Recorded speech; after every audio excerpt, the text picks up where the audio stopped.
Hello friends, welcome to Pro Talent and I am Nitin Parmar. My dear students, आपका स्वागत है आज के इस डेली एडिटोरियल एनालिसिस के अंदर। This is primarily meant for law entrance examination. अगर आप क्लैट, AILET और बाकी सब लॉ एंट्रेंस एग्जामिनेशन की तैयारी करना चाहते हैं और आप करंट अफेयर के बारे में चिंता करते हैं, तो दोस्तों आपका चिंता का सॉल्यूशन प्रो टैलेंट आपको दे रहा है। You are going to get complete support for this on a daily basis. We are bringing this to you on 24th of November, that is today. This is a wonderful module. दोस्तों CLAT 2022 के online courses have already started. ठीक है, there are a lot of new batches are available. You can very well be in touch with us. We'll help you out with respect to joining the program. Let's start to discuss about this. दोस्तों आज के paper में कुछ महत्वपूर्ण news items आई, जैसे India और US के एक महत्वपूर्ण इकोनॉमिक टाइज हुए, उसके बारे में बात हुई। Then we are also going to discuss about one very important issue connected to the higher prices of crude oil to be curtailed. जब प्राइस बहुत ज़्यादा बढ़ रही है तो India, China, Japan, UK, USA ने एक कोऑर्डिनेटेड मूव किया है primarily to release strategic petroleum reserve. ठीक है, उसके बारे में हम बात करेंगे। लोकसभा का विंटर सेशन आने वाला है, जो 29 नवंबर से चालू होगा, जहाँ पे 26 महत्वपूर्ण बिल पास होंगे, जिसमें फार्म लॉ को रिपील करने का, या प्राइवेट क्रिप्टो करेंसी को बैन करने का, या this personal data protection bill, इन सब के ऊपर बातें होगी। दोस्तों एक महत्वपूर्ण एनालिसिस जो यहाँ पे दिया गया है, which is connected to what is happening in Tunisia and Sudan and what is the impact, ठीक है, in that region is what will be discussing about. ठीक है, then will also come back to and very important issue which is connected to Vir Chakra and Mahavir चक्र, किनको मिला और क्यों मिला। NIA ने, that is national investigation agency ने, खुर्राम परवेज को कैप्चर किया है। पूरे वर्ल्ड में इसके बारे में बातें चल रही है कि भैया ये तो गलत बात है, ये एक ह्यूमन राइट्स एक्टिविस्ट है, इनको नहीं आपको कैप्चर करना चाहिए था। ये सब न्यूज़ हम धीरे धीरे डिटेल में समझने की कोशिश करेंगे। सबसे पहले हम बात करेंगे इंडिया और US के टाइज के बीच में। दोस्तों सबसे पहले आपको ये पता चलना चाहिए that minister of commerce and industry India से है मिस्टर पीयूष गोयल। मिस्टर पीयूष गोयल और US ट्रेड रिप्रेजेंटेटिव कैथरीन ताई, ओके, कैथरीन ताई, इन दोनों की मीटिंग हुई इन न्यू दिल्ली। मिस ताई वॉज विजिटिंग एशिया और वहाँ पे वो इंडिया में आए और इंडिया पे मीटिंग करी उन्होंने। दोस्तों ये इंडिया और USA की जो ट्रेड पॉलिसी फोरम हुआ करता था उसका रिलॉन्च है, क्योंकि बीच में ये पूरा बंद हो गया था। दोस्तों इंडिया और US के इकोनॉमिक पार्टनरशिप के अंदर अगर हम बोले तो पिछले 4 सालों में कोई बड़ा मूवमेंट हुआ नहीं। उसमें से 2 साल तो कोरोना में गए और बाकी 2 साल बचे थे, वहाँ पे थोड़ी सी दिक्कत हो रही थी। जो डोनाल्ड ट्रंप के समय में था, उस समय पे बड़े बड़े डेवलपमेंट हो नहीं पाए। ठीक है, जो ट्रेड पॉलिसी फोरम का मीटिंग होना चाहिए, उसके द्वारा एक दूसरे को अपने मार्केट का एक्सेस देना चाहिए, वो दिया नहीं।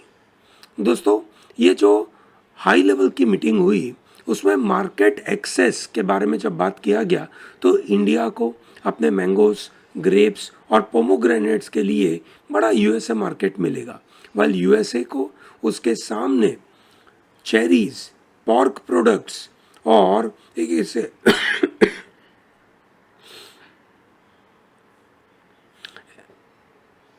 एंड अल्फाल्फा हे के लिए एक बड़ा मार्केट मिलेगा। तो दोनों को एक दूसरे को मार्केट देने की बात करी गई। So it is like quid pro क्यो। व्हाट इज क्विड प्रो क्यो? You give me something, I will give you something. दोनों ने एक्शन प्लान लगाए ताकि एग्रीकल्चर और नॉन एग्रीकल्चर गुड्स और सर्विसेज के रिलेटेड मीटिंग रेगुलरली हो सके। एक बड़ी होप क्रिएट हुई प्राइमरली फॉर IT वर्कर्स। दोस्तों जब भी इंडिया और USA की बात होती है तो आईटी वर्कर्स जो प्रोफेशनल्स आईटी फील्ड में काम करते हैं, ठीक है, उनके मूवमेंट के ऊपर काफ़ी ज़्यादा बातें होती है और ऐसा माना जाता है कि इनकी मूवमेंट और बेहतर होगी। दोस्तों, आपको याद होगा दैट यूएसए ने इंडिया को जनरल सिस्टम ऑफ प्रेफरेंस में से निकाल दिया, तो उसके बेनिफिट नहीं दे रहा था। Generalise system of preferences, GSP का फुल फॉर्म है जनरलाइज्ड सिस्टम्स ऑफ प्रेफरेंसेस। उसके द्वारा इंडिया अगर डेवलपिंग कंट्रीज में होता, जो उन्होंने डेवलपिंग कंट्री में नहीं रखा, जिसकी वजह से इंडिया को जीएसपी का बेनिफिट नहीं है, अगर होता तो इंडिया को बड़ा बेनिफिट मिलता। उनके प्रोडक्ट्स बहुत इजीली अमेरिका में बिकते with less of you can say tariffs on it. Okay, so अब हम एक्सपेक्ट करें कि जीएसपी रिस्टोर करा जाए। मेरा मानना है कि जीएसपी अब रिस्टोर करना तो बहुत डिफ़िकल्ट है, पर इस तरीके के जो एक्शन प्लान है, मार्केट एक्सेस, रेगुलर मिलना, आईटी वर्कर के लिए बेनिफिट होना और पोस्ट कोविड प्लान जहाँ पे मैन्युफैक्चरिंग बेस इंडिया में डेवलप करना primarily related to pharmaceutical would be very crucial. ठीक है, आगे बढ़ते दोस्तों। अब एक महत्वपूर्ण मुद्दे पे जाकर बात करेंगे कि जो कोरोना का सिचुएशन हुआ, कोविड-19 की शुरुआत हुई और उसके बाद पूरे वर्ल्ड में लॉकडाउन आने लगा। लॉकडाउन की वजह से जो डिमांड थी पेट्रोलियम प्रोडक्ट्स की, ठीक है, डिमांड थी पेट्रोलियम प्रोडक्ट्स की जो काफ़ी कम होने लगी। पेट्रोलियम प्रोडक्ट्स की डिमांड कम होने की वजह से, ठीक है, जो लेकिन से ओपेक ग्रुप ऑफ कंट्रीज़ है ना, जो ओपेक ग्रुप ऑफ कंट्रीज़ है दोस्तों, ये आपको समझना बहुत ज़रूरी है that OPEC group of countries are controlling large amount of you can say crude oil in the world. OPEC के अंदर कौन कौन सी कंट्रीज आती है? You get Iran, Iraq, Kuwait, Libya, Saudi Arabia, Nigeria, Congo, UAE, Venezuela, Algeria, Angola and Equatorial Guinea. Okay, ठीक है, ये कंट्री ओपेक में आती है। अब हुआ ये कि जब डिमांड कम हुई तो obviously OPEC group of country, ठीक है, जो जिसको पॉपुलरली कहा जाता है that organisation of the petroleum exporting countries, उन लोगों ने अपने प्रोडक्शन को कम कर दिया। दोस्तों, प्रोडक्शन कम हो गया, जो ऑब्वियस ज़रूरत थी, अननेसेसरी उसको बढ़ाने का कोई मतलब नहीं था। उसके बाद जब लॉकडाउन ख़त्म हुआ और इकोनॉमिक एक्टिविटी सब जगह पे डेवलप मतलब ओवरऑल डेवलप होने लगी, ठीक है, तो उस इकोनॉमिक एक्टिविटीज़ को सपोर्ट करने के लिए पेट्रोलियम की ज़रूरत पड़ी। पर इन्होंने ओपेक ग्रुप ऑफ कंट्रीज़ ने अपने पेट्रोलियम प्रोडक्शन की बढ़ोतरी नहीं करी, पेट्रोलियम प्रोडक्ट्स की बढ़ोतरी नहीं करी, जिसकी वजह से, ठीक है, पेट्रोल के प्राइसेस, पेट्रोलियम प्रोडक्ट्स के प्राइसेस बढ़ने लगे। पेट्रोलियम का प्राइस करीबन $85 पर बैरल हो चुका है, जो 2014 में इतना ऊपर उठा था। अमेरिका ने ओपेक कंट्रीज़ को रिक्वेस्ट भी भेजी थी कि भैया आप इसको अपने प्रोडक्शन को बढ़ाओ, प्रोडक्शन बढ़ाओगे तो सप्लाई बढ़ेगा, अगर आप प्रोडक्शन नहीं बढ़ाओगे तो सप्लाई बढ़ेगा नहीं, ठीक है। तो इस पर्टिकुलर रिक्वेस्ट को ओपेक ने मानने से मना कर दिया, ठीक है। तो अब क्या करें, प्राइसेस तो बहुत बढ़ने लगी, ये सुनो, अब हम करें क्या? तो इन कंट्रीज़ ने, USA, China, India, Japan, UK, इन सब लोगों ने एक साथ मिलकर डिसाइड किया कि हमारा जो रिज़र्व है, हमारा जो रिज़र्व स्टॉक है, हम उसको धीरे धीरे बाहर निकालने की कोशिश करेंगे, जिसकी वजह से सप्लाई बढ़ेगा। दोस्तों, अमेरिका ने कितना प्लान करा? 50 million barrel, which is 5 crore you can से बैरल का स्टॉक वो लोग बाहर निकालेंगे। ठीक है, भारत ने कितना प्लान करा है? भारत ने बोला कि we will take out 50 lakh बिकेन से बैरल का रिजर्व स्टॉक निकालेंगे। ठीक है दोस्तों, आपको अगर पता हो तो भारत ज़्यादातर लेकिन से चीज़ें बाहर से मंगवाता है। ये सुनो, ऑन एन एवरेज भारत का डेली यूसेज इस अराउंड 48 लाख बैरल का डेली यूसेज है। ठीक है, हम जनरली हमारे स्ट्रेटेजिक पेट्रोलियम रिजर्व में कितना पेट्रोलियम रखते हैं? अप टू 90 डेज तक चले उतना पेट्रोलियम का एक्टिविटी हम रखते हैं। दोस्तों, ये इंटरनेशनल एनर्जी एजेंसी के जो मेंबर हैं, इंटरनेशनल एनर्जी एजेंसी के जो मेंबर कंट्रीज़ है 29 कंट्रीज़, वो लोगों को इस तरीके का से स्टॉक रखने का अधिकार है। ठीक है, जिसमें America, UK, Germany, Japan, Australia ये आता ही है। ठीक है दोस्तों, सबसे ज़्यादा अगर रिजर्व स्टॉक देखा जाए तो चाइना के पास है, नंबर 2 अमेरिका के पास है, नंबर 3 इंडिया के पास है। दोस्तों, इंडिया के पास भी काफ़ी ज़्यादा से स्टॉक अवेलेबल है। ठीक है, तो इन सब सिचुएशन में अब हम देखें तो भारत के लिए ये एक महत्वपूर्ण सिचुएशन हो रही है। भारत के पास 3 स्ट्रेटेजिक पेट्रोलियम रिजर्व है, हम 2 और बनाने वाले हैं, आज की तारीख में 3 है। ठीक है, और हम वर्ल्ड में तीसरे नंबर के सबसे बड़े देश हैं जो हम क्रूड ऑयल से इंपोर्ट करते हैं। ठीक है, ऐसे सिनारियो में this news is very crucial. It is expected कि प्राइसेस में पॉसिबली गो डाउन। ओके, चलिए आगे देखते हैं दोस्तों। विंटर सेशन 29 नवंबर से चालू होगा, 24 नवंबर में हम बैठे हैं। 26 बिल लोकसभा में इंट्रोड्यूस होंगे ऐसा माना जाता है। उनमें से कौन से महत्वपूर्ण बिल होंगे? पहला महत्वपूर्ण bill is repealing the farm laws. Farm laws Modi साहब तो अनाउंस कर चुके हैं कि हम उसको निकाल देंगे। अब लोग वेट करें कि ऑफिशियली उसको निकाल दे और फार्मर की जो डिमांड है, ठीक है, वो फुलफिल करे। दोस्तों, ये जो सरकार से यू टर्न लेती है उसका कास्केडिंग इफेक्ट आने की भरपूर संभावना दिख रही है। ठीक है, सरकार कोशिश करेगी कि लेबर लॉज, जो नए लेबर कोड्स लेकर आए थे, ठीक है, जो अभी तक 4 बार उसको डिले करा गया इम्प्लीमेंटेशन से, उस लेबर लॉज के बारे में सरकार शायद यू टर्न ले और उसको निकाल दे। ठीक है, CAA के लिए जो उसके अपोजिशन वाले जो लोग हैं वो बड़ा हल्ला क्रिएट करेंगे ऐसा माना जाता है।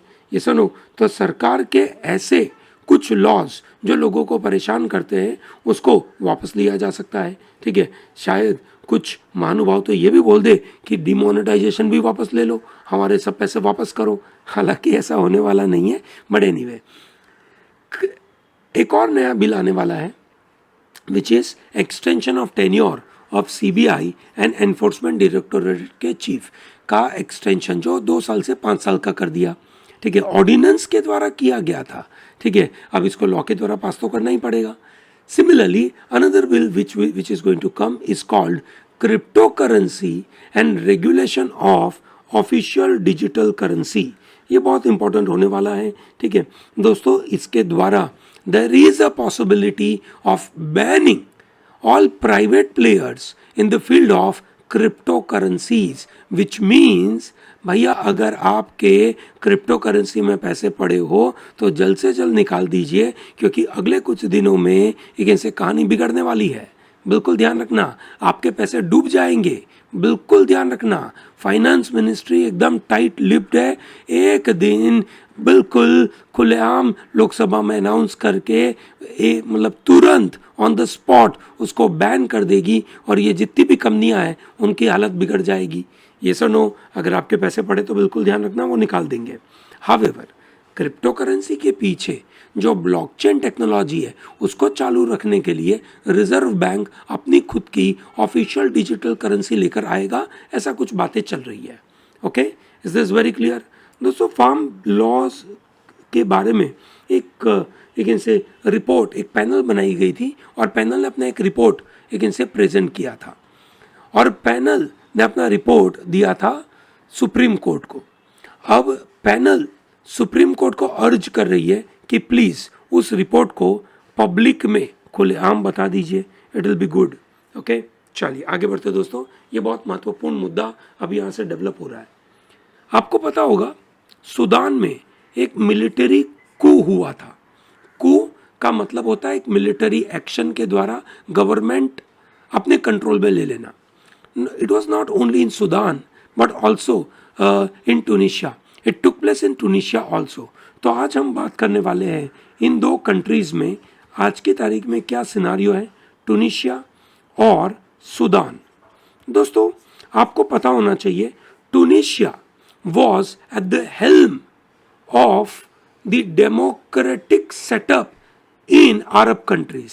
दोस्तों जब अरब स्प्रिंग की शुरुआत हुई, अरब स्प्रिंग की शुरुआत दिसंबर 2010 से हुई, ठीक है, तब सबसे पहली शुरुआत हुई थी टूनिशिया में। टूनिशिया में जो रिवॉल्यूशन हुआ और डिक्टेटरशिप से लोग पहुंचे एक तरीके से डेमोक्रेटिक सेटअप के अंदर, उस पूरे रिवॉल्यूशन को नाम दिया गया जास्मिन रिवॉल्यूशन। क्यों जास्मिन रिवॉल्यूशन नाम दिया गया? जास्मिन रिवॉल्यूशन नाम देने का मतलब मकसद ये था कि भैया टूनिशिया का कैपिटल टूनिशिया का नेशनल फ्लावर वॉज जैस्मीन, और उसकी वजह से उसको नाम दिया गया जास्मिन रिवॉल्यूशन। दिसंबर 2010 में एक ग्रेजुएट फ्रूट सेलर ने अपने आप को खुलेआम जला दिया, ठीक है, क्योंकि इकोनॉमिक कंडीशन टूनिशिया में अच्छी नहीं थी डिक्टेटरशिप की वजह से, और उनका वो वीडियो यूट्यूब पे वायरल हो गया, ठीक है।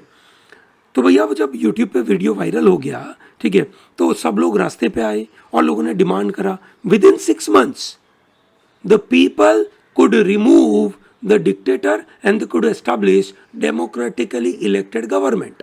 हाउएवर जनवरी 2014 में उनके यहाँ पे पहली बार कॉन्स्टिट्यूशन, डेमोक्रेसी वाला कॉन्स्टिट्यूशन एस्टैब्लिश हुआ 2014, याद रखिएगा दोस्तों। ये सिस्टम 2014 से जुलाई 2021 तक बराबर चली। The system was working in a proper way. उनके प्रेसिडेंट थे Kais Saied. Kais Saied was a president, SAIED, Kais Saied, ठीक है। उन्होंने जुलाई 25 को 2021 जुलाई 25 को एक कॉन्स्टिट्यूशनल कू किया। उन्होंने कॉन्स्टिट्यूशन को सस्पेंड कर दिया, सभी डेमोक्रेटिक इंस्टीट्यूशन को सस्पेंड कर दिया, बहुत सारे ministers, politicians, media person, activist को इन्होंने डिटेन करके लेकिन से उनको मिलिट्री कोर्ट में ट्राई करने की कोशिश कर दी, ठीक है। तो ये हुआ टूनिशिया के अंदर। दोस्तों टूनिशिया में ऐसा क्यों हुआ? कहीं पे भी एक चीज़, महत्वपूर्ण चीज़ ध्यान रखना, कोई भी कंट्री में, ठीक है, ऐसा बड़ा कू होता है और ऐसे लेकिन से लोग प्रोटेस्ट करते हैं, उसका सबसे महत्वपूर्ण कारण ये होता है कि वहाँ पे इकोनॉमिक स्टेबिलिटी नहीं है, ठीक है दोस्तों। चाइना एक डेमोक्रेसी नहीं है, पर वहाँ पे इकोनॉमिक स्टेबिलिटी इतनी अच्छी है कि लोग लड़ाई नहीं कर पाते हैं, ठीक है। टूनिशिया में ये हो नहीं पाया। क्राइसिस पे क्राइसिस आप देखिए, करीबन दिसंबर 2010 से लेकर अभी तक वहाँ पे क्राइसिस पे क्राइसिस। इन क्राइसिस के ऊपर एक और परेशानी हो गई, करीबन टूनिशिया में कोविड-19 की वजह से 12 मिलियन पॉपुलेशन का देश, करीबन लेकिन से 1.2 करोड़ लोगों का देश, उसमें 6 लाख लोगों को इन्फेक्शन हुआ, 18,600 लोगों की मौत हो गई। तो ये बड़ी परेशानी हो गई। GDP की हालत बहुत बिगड़ गई, अनएम्प्लॉयमेंट रेट बढ़ने लगा, 15% से हो गया 18%, इन्फ्लेशन 6% पे पहुंच गया, पॉवर्टी 14% से 21% पे पहुंच गई, और कंट्री को $5 बिलियन का फाइनेंस की ज़रूरत पड़ी। प्रेसिडेंट काइस सईद ने 2019 में एक बड़ी इलेक्शन में विक्ट्री हासिल करी। विक्ट्री हासिल करने के बाद उन्होंने बोला कि अरे भाई साहब, ये देश बहुत बुरा है, ये देश मॉन्स्टरों से भरा हुआ है, क्योंकि यहाँ पे पॉलिटिकल सिस्टम को पूरा पैरालाइज करके रखा हुआ है। क्यों? भरपूर करप्शन है, ठीक है। और इस 2019 के इलेक्शन के बाद 2021 में जुलाई 25 को प्रेसिडेंट साहब ने प्राइम मिनिस्टर को डिसमिस कर दिया, पूरा पार्लियामेंट सस्पेंड कर दिया, ठीक है। और उसके बाद पूरे 1 महीने तक उन्होंने पूरे देश में एक तरीके का कर्फ्यू लगा दिया। यह सब हुआ जुलाई 25 में। सितंबर 22 को प्रेसिडेंट साहब ने एक ऑर्डर इशू करा। जिसके द्वारा उनके पास पूरा लेजिस्लेटिव और एग्जीक्यूटिव पावर आ गया। प्रेसिडेंट के ये कूप को शुरुआत में लोगों ने बहुत सराहा कि अरे बहुत अच्छा किया, पर बाद में जब इकोनॉमिक कंडीशन अच्छी नहीं हुई टूनिशिया की, तो अब वहाँ पे लोग प्रोटेस्ट कर रहे हैं, रिवॉल्यूशन कर रहे हैं और बड़ी परेशानी हो रही है। ये था टूनिशिया की कहानी। अब बात करते हैं सूडान की। ठीक है, सूडान में क्या हो रहा है दोस्तों? सूडान एक से नासेंट डेमोक्रेटिक ऑर्डर है। 2019 में सूडान में डेमोक्रेसी की शुरुआत हुई जब सेकेंड वेव अरब स्प्रिंग का आया। Not second wave of corona, but Arab spring का सेकेंड वेव आया। ठीक है, और पूरे से सूडान में डेमोन्स्ट्रेटर्स डिमांडेड रिमूवल ऑफ से ओमार अल बशीर, जो एक प्रेसिडेंट साहब थे वहाँ के, ओमार अल बशीर, उनको निकालने के बारे में लोगों ने डिमांड करा। ठीक है, क्यों डिमांड करा? क्योंकि ये भाई साहब तो बहुत सारे से गलत चीज़ों में फंसे हुए थे। बात यह है कि पूरा देश करप्शन की भरमार में पड़ा हुआ है। ठीक है, कैसे पड़ा हुआ है वो भी 2 मिनट में आपको समझ में आ जाएगा। 2 मिनट देखिए, उसको समझिए, शांति से इसको समझने की कोशिश। 2019 में उमर अल बशीर, जिनके ऊपर से ह्यूमन राइट्स वायलेशन का आरोप था और जनता ने हल्ला करके उनको निकालने की कोशिश करी, उस समय पे एक ट्रांजिशनल अरेंजमेंट लगाया गया कि आर्मी और सिविलियन एडमिनिस्ट्रेशन दोनों मिलकर साथ में से 4 साल तक, 2019 से 4 साल तक ये लोग साथ में काम करेंगे। ठीक है, और जो एक सिस्टम बनेगी, उस सिस्टम के हेड पे होंगे आर्मी के chief, which is sovereignty council बोला जाता है। सोवरेनिटी काउंसिल को हेड होंगे army chief general Abdul Fattah al Burhan. ठीक है, तो बुरहान साहब will be the head of it. और टेम्पररी सिविलियन से प्राइम मिनिस्टर बनाए गए, है ना, अब्दुल्ला हेमदौक साहब बिकेम दी प्राइम मिनिस्टर, और ये भाई साहब हेड में थे।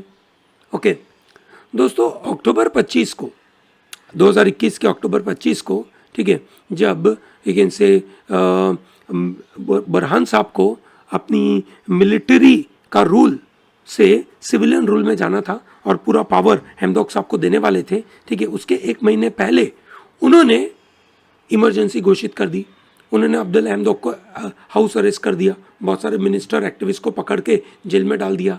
अब बुरहान साहब को लगा कि पब्लिक उनको सपोर्ट करेगी, हालांकि किसी ने सपोर्ट किया नहीं। लोग प्रोटेस्ट करने लगे और प्रोटेस्ट इतना सारा हुआ कि वहाँ पे बहुत सारे लोगों की मौत होने लगी। आर्मी तो सोचे समझे बगैर गोलियां बरसाने लगी। ठीक है, और इसकी वजह से काफ़ी लोगों की मौत हुई, 40 लोगों की मौत हो गई। अब ये एक बुरी सिचुएशन हो जाती बुरहान साहब के लिए, तो बुरहान साहब ने धीरे से, ठीक है, हेमदौक साहब को वापस प्राइम मिनिस्टर बना दिया।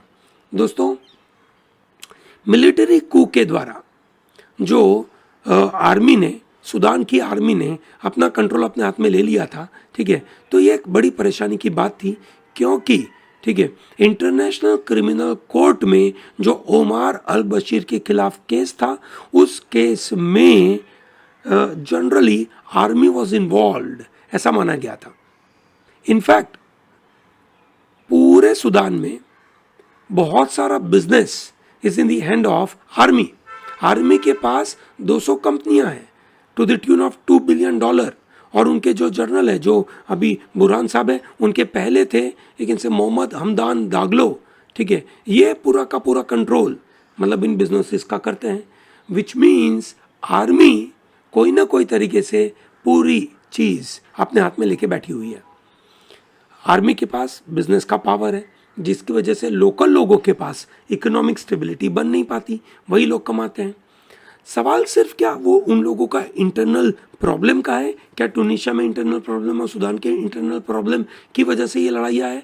बिल्कुल, मेन कारण तो ये है, पर एट द सेम टाइम जो गल्फ मोनार्कीज है वो नहीं चाहती कि टूनिशिया, सूडान या ऐसे देशों में स्टेबिलिटी आए, क्योंकि टूनिशिया की आर्मी येमेन में बड़ी लड़ाई करती है जो उनको पसंद है, येमेन में इनकी वॉर चलाते रहो, सूडान की आर्मी येमेन में मदद करती है, तो ये लड़ाई चलाते रहते। यूएई, इजिप्ट ये चाहते हैं कि ये दोनों देश ऐसे डूबे रहे। Not only this two countries but all the other countries, ठीक है, ये यहाँ पे फंसे पड़े रहे और उसकी वजह से वो आगे न बढ़ पाए। यहीं पे इजिप्ट और यूएई का प्लान है।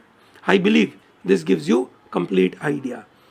इस पूरे अगेन से एडिटोरियल में यही पूरा डिटेल समझाया कैसे अब्देल फतह अल बुरहान ने अपना डिसीजन लिया अब्दुल्ला हमदोक को कैप्चर करने के लिए, बाद में उनको छोड़ा और किस तरीके से डेमोक्रेटिक एनवायरनमेंट बनाने की कोशिश करी। अल बशीर साहब कैसे आईसीसी के अंदर फंसे हुए हैं और किस तरीके से उनको फोर्सफुली रिमूव किया गया, ये सब मुद्दे यहाँ पे बातें करी गई। आई बिलीव आप आसानी से इसको समझ पाएंगे। I have given you complete idea about this. Let's come back to discuss about again say the award given to वर्तमान अभिनंदन।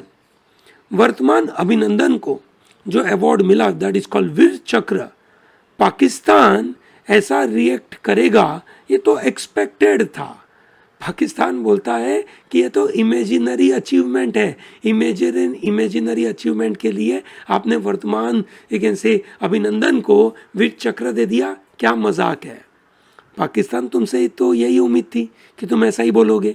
हमने जब तुम्हें मारा, ठीक है, तुम्हारे घर में घुसकर तुम्हारा F-16 फाइटर प्लेन को फरवरी 27, 2019, तारीख याद रखिएगा दोस्तों, फरवरी 27, 2019 को हमने तुम्हारे घर में घुस के मारा, तो क्या तुम्हारा F-16 प्लेन टूटा नहीं था क्या? फोटो हमने देखे थे, ठीक है, तो क्या वो गलत था?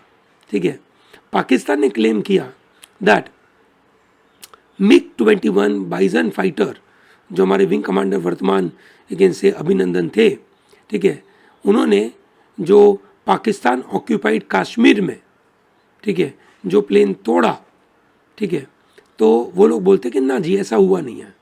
उन्होंने इंडियन एयरफोर्स के ही सुखोई 30 को तोड़ा है, ठीक है, उन्होंने कोई अगेन से पाकिस्तानी फाइटर को तोड़ा नहीं है। However US official have confirmed that again say कि Pakistani F-16 was shot down on that particular day, okay, तो ये उन्होंने बिल्कुल क्लियर कट बोला है। However that is पाकिस्तान जो बोले वो उसका बोलने का पार्ट है। अनदर इम्पॉर्टेंट पॉइंट, ठीक है, जो आपको याद होगा हमने बात करी थी कल LAC के बारे में, ठीक है, इंडिया और चाइना के बीच में जो बॉर्डर है करीबन 3488 किलोमीटर की बॉर्डर है, ठीक है, उस बॉर्डर में हमारी लड़ाइयाँ होती रहती है क्योंकि LAC प्रॉपर्ली डिफाइन जगह नहीं है। आपको याद होगा जून 15 तारीख 2020 में चाइना ने गलवान वैली में एंटर करने की कोशिश करी और वहाँ पे करीबन पिछले 45 ईयर्स के 45 सालों के अंदर ये पहली बार ऐसी लड़ाइयाँ हुई जिसमें 20 इंडियन सोल्जर को मार दिया गया। तो इंडिया को रिस्पॉन्ड करना था, तो इंडिया ने एक ऑपरेशन निकाला which is known as operation snow leopard. इस ऑपरेशन के द्वारा हमारा काम था कि हम अपनी ऑब्जर्वेशन पोस्ट एस्टैब्लिश करें, जो एनिमी अंदर घुस चुका है उनको बाहर निकालें और वहाँ पे हमारी पोस्ट एस्टैब्लिश करें। इस ऑपरेशन स्नो लेपर्ड के चीफ बनाए गए थे कर्नल बाबू, संतोष बाबू, ठीक है, कर्नल संतोष बाबू जो अगेन से इस लड़ाई में वो मारे गए। हाथापाई हुई, ठीक है, सिर्फ बंदूकों की गोली नहीं बरसी, आमने सामने चाइनीज सोल्जर आए और हमने उनके 40 सोल्जरों को मारा और उस लड़ाई में हमारे संतोष बाबू जी की मौत हुई, शहीद हुए। तो उनकी वाइफ और उनकी मदर को ये महावीर चक्र प्रदान किया गया। उसके बाद नायब सूबेदार सोरेन ने पूरी कॉलम को लीड किया और एनिमी को वापस भेज दिया, ठीक है। ये भारत के लिए एक महत्वपूर्ण लेकिन से मुद्दा है दोस्तों। हमारे 20 सोल्जर मारे गए, हमने उनके 40 सोल्जर को मारा, ठीक है। ये एक महत्वपूर्ण लेकिन से मुद्दा है, हमें समझना चाहिए स्नो लेपर्ड के बारे में। This is very important issue दोस्तों। Global call for release of Parvez Khurram Parvez. International organizations like united nation special reporter ये मानता है कि ये भाई साहब ह्यूमन राइट्स एक्टिविस्ट है। एनआईए ये मानता है कि उन्होंने आईपीसी के कुछ धाराएं तोड़ी है, यूएपीए की धाराएं तोड़ी है। He is involved in criminal conspiracy and illegal money transfer, ठीक है। और इसकी वजह से इनके ऊपर यूएपीए लगाकर एनआईए सीधा इन्वेस्टिगेट करती है। दोस्तों, the world organisation against torture which is Geneva based against organisation, similarly united nation special reporter, ठीक है, जो ह्यूमन राइट्स डिफेंडर का काम करती है, ठीक है, ये सभी संस्थाएं इस पर्टिकुलर चीज़ के खिलाफ है कि परवेज साहब को आपने पकड़ा ही क्यों। परवेज साहब का जो हेबियस कॉर्पस का अधिकार है, ठीक है, आप उसको रिस्टोर करिए, आप उनको डिटेन नहीं करिए, ठीक है, उनको तुरंत रिलीज कर दीजिए, क्योंकि वो ऐसे कोई गलत काम में इन्वॉल्व नहीं है। हम बोल रहे हैं इन्वेस्टिगेट करेंगे।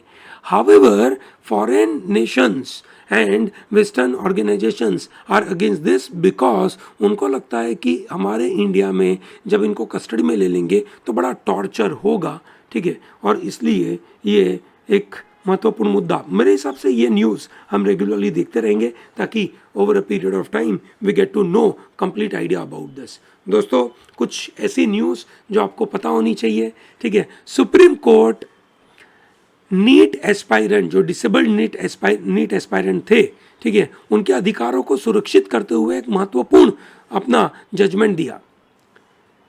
नीट के एक एस्पायरेंट, ठीक है, जो डिसेबल्ड थे और उनकी डिसेबिलिटी थी डिस्ग्राफिया।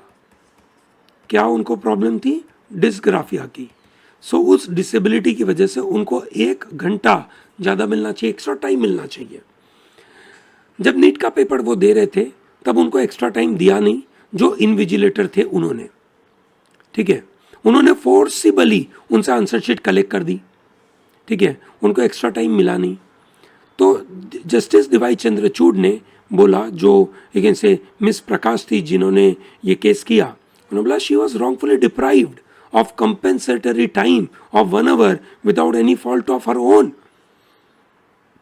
और इसके लिए उनको ये देना चाहिए। एनटीए ने आर्ग्यूमेंट करा कि भैया ये तो बहुत बड़ी एग्जाम है, 16 लाख लोग एग्जाम देते हैं, मतलब रजिस्टर करते हैं, उसमें से 15 लाख लोग अपीयर करते हैं, तो ऐसी मिस्टेक्स तो होती ही है। जस्टिस चंद्रचूड़ ने इस बात को खारिज करते हुए बोला that individual rights could not be sacrificed cheaply on the excuse that such mistakes were the necessary consequence of any such huge competitive exam. आप ऐसा नहीं बोल सकते कि इतनी बड़ी एग्जाम में, मतलब इतने बड़े बड़े देशों में ऐसी छोटी छोटी बातें होती रहती है सेनोरिटा, ऐसा एनटीए ने बोला, ठीक है। तो चंद्रचूड़ साहब ने बोला बेटा मैं तो सेनोरिटा हूँ नहीं, ठीक है, और तुम्हारी ऐसी बातें हम मानेंगे नहीं, ठीक है, ऐसा करके उसको बिल्कुल खारिज कर दिया और बोला कि आपको जल्द से जल्द इस इनजस्टिस को रेक्टिफाई करना है और आप किस तरीके से करेंगे ये देखिए, ठीक है। तो बहुत इंपॉर्टेंट है दोस्तों।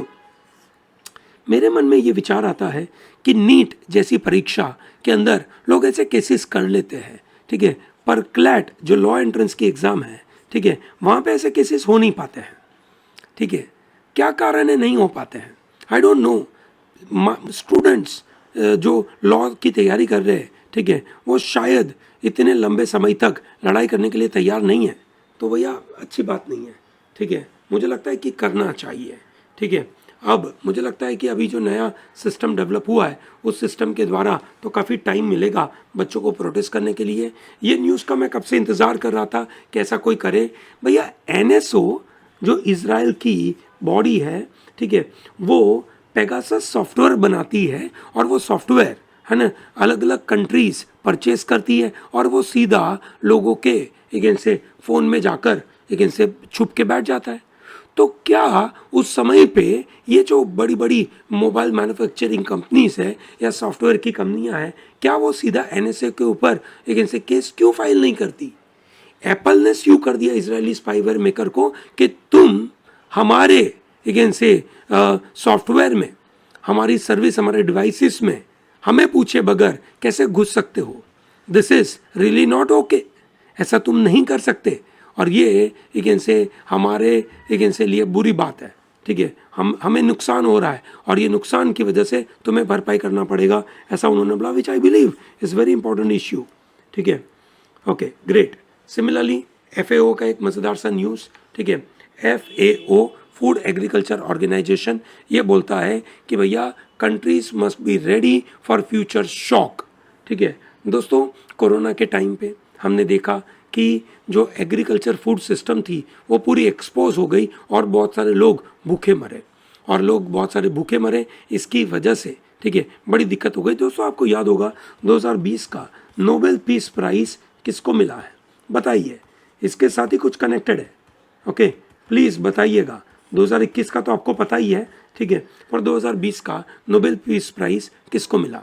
बहुत सारे लोग लेकिन से फूड नहीं अवेलेबल होने की वजह से लेकिन से मौत के घाट उतरे।